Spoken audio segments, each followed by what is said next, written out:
गुस्ल का जो हम शुरू कर लेते हैं। कुल्ली करते वक्त जैसे जो होश मतलब उसकी कोई मिकदार है या हल्का फुल्का जैसे इसमें बिल्कुल शांत नहीं हो रहा?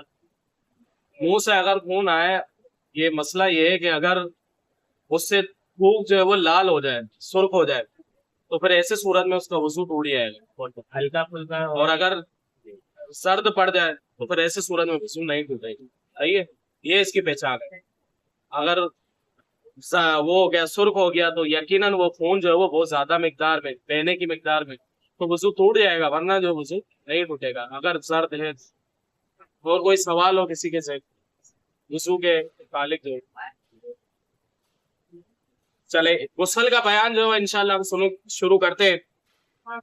अल्लाह तबारक व तआला ने कुरान करीम फुरकान हमीद में इरशाद फरमाया, व इन कुंतुम जुनुबन फत्तहरू, अगर तुम क्या हो जाओ, जुनबी हो जाओ, तो खूब खूब तहारत हासिल करो।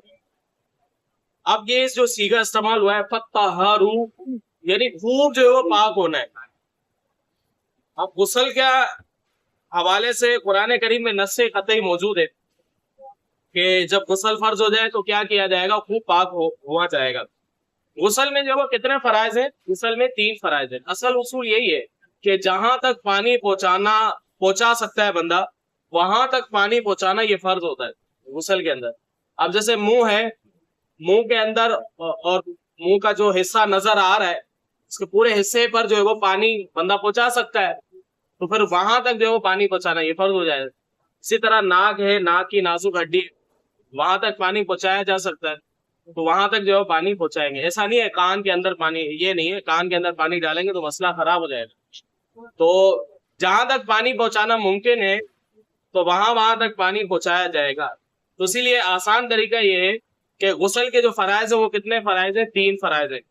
नंबर 1 कुल्ली करना, नंबर 2 नाक में पानी चढ़ाना, और नंबर 3 ये है कि सारे जिस्म पर जो है पानी बहाना। ये जो है वो गुस्ल के फराइज है। एक दफा और रिवाइज कर लेते हैं। नंबर 1 क्या है? कुल्ली करना, गरगरे करना गुस्ल का सुन्नत है, फर्ज नहीं है। नंबर 1 क्या है? कुल्ली करना।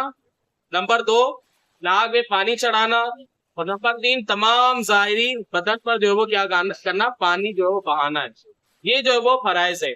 अब इसकी हम वजाहत हर एक की सुन लेते हैं।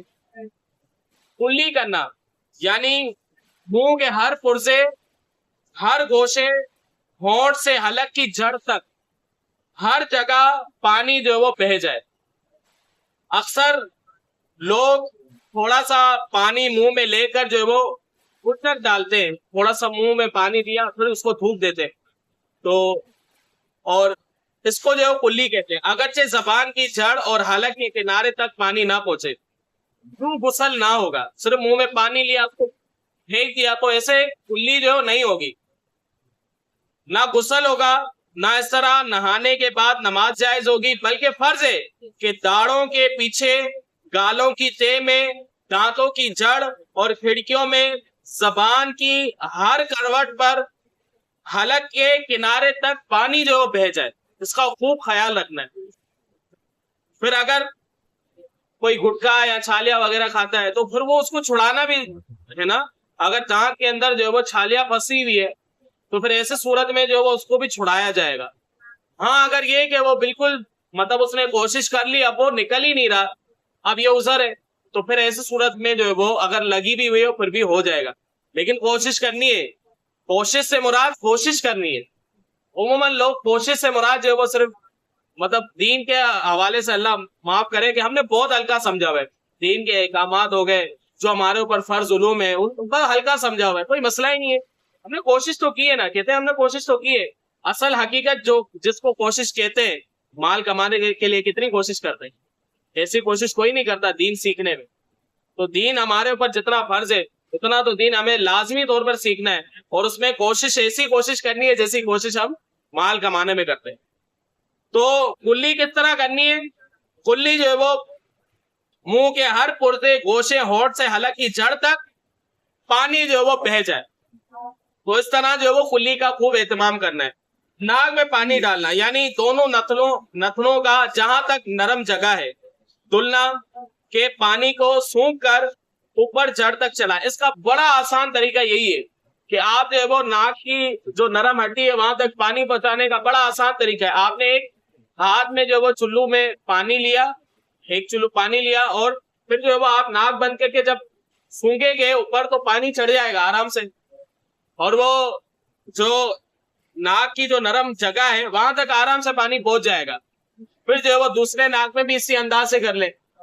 تو یہ طریقہ جو بڑا آسان ہے, ورنہ جو آپ لگے رہیں تو پھر یہ جو ٹائم بھی لگے گا اور تھوڑا خرچ بھی ہوگا.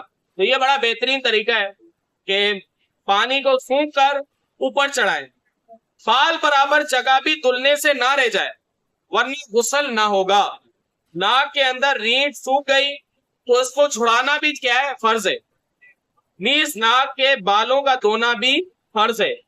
اس کے علاوہ ہم نے تیسرا فرض یہ پڑھا کہ تمام ظاہری بدن پر جو ہے وہ پانی بہانا, سر کے بالوں سے پاؤں کے تلووں تک جسم کے ہر پرزے ہر روٹے پر پانی جو ہے وہ بہہ جائے. اس کا بڑا خاص طور پہ خیال رکھنا ہے. عموماً جن حضرات کا وزن زیادہ وہ خصوصیت کے ساتھ مطلب اس چیز کا اہتمام کریں کہ چربی ہونے کی وجہ سے بیٹھتے ہیں تو پیٹ پہ بلوٹ آ جاتی ہے. اب ایسے غسل نہیں کرنا کہ آپ بیٹھے بیٹھے نہ آئے اور پیٹ پہ بلوٹ تھی اور وہاں پانی نہ پہنچا. بغل اٹھا کر اسی طرح پیچھے آگے ہر ایک جگہ پر جو ہے وہ پانی آپ نے پہنچانا ہے, خوب اہتمام کے ساتھ پہنچانا ہے. اور صابن کا استعمال اگر کریں تو یہ بہت اچھا ہے کہ مطلب اس سے آسانی سے جو وہ بندہ مطلب پورے جسم پر جو بندہ آسانی سے جو پانی بہہ جاتا ہے اور ہر جگہ پر پہنچ جاتا ہے اور بندہ صاف ستھرا بھی ہو جاتا ہے. اللہ رب العزت سے ہم دعا کرتے ہیں کہ اللہ تبارک و تعالیٰ علم دین سیکھ کر اس پر عمل کرنے کی توفیق عطا فرمائے. آمین بجائے نبی الامین صلی اللہ علیہ وسلم.